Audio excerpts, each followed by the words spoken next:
प्राचीन काल में सुमंत नाम का एक ब्राह्मण था। उसकी पत्नी थी दीक्षा और सुशीला नाम की उसकी एक सुंदर कन्या थी। सुशीला जब बड़ी हुई तो उसकी माँ की मृत्यु हो गई। पत्नी के मरने के बाद सुमंत ने कर्कशा नाम की स्त्री से दूसरा विवाह कर लिया और सुशीला का विवाह ब्राह्मण सुमंत ने कौंडिन्य ऋषि के साथ कर दिया।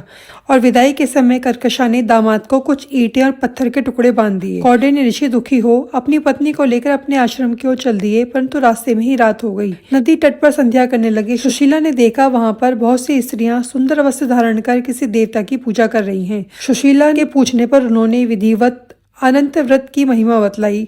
सुशीला ने वहीं उस व्रत का अनुष्ठान किया। 14 गांठों वाला डोरा हाथ में बांधकर ऋषि कौंडिन्य के पास आ गई। कौंडिन्य ने सुशीला के डोरे के बारे में पूछा तो उसे सारी बात बता दी। उन्होंने डोरे को तोड़कर अग्नि में डाल दिया। इससे भगवान अनंत जी का अपमान हुआ। परिणामतः सारी संपत्ति नष्ट हो गई।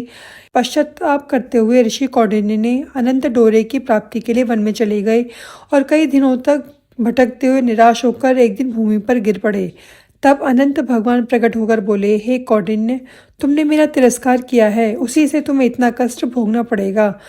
अब तुमने पश्चाताप किया है, मैं तुमसे प्रसन्न हूँ। तुम घर जाकर अनंत व्रत करो। 14 वर्ष पर्यंत व्रत करने से तुम्हारा दुख दूर हो जाएगा, तो तुम धन्य धान्य से संपन्न हो जाओगे। कौंडिन्य ऋषि ने वैसा ही किया और सारे क्लेशों से मुक्ति मिल गई।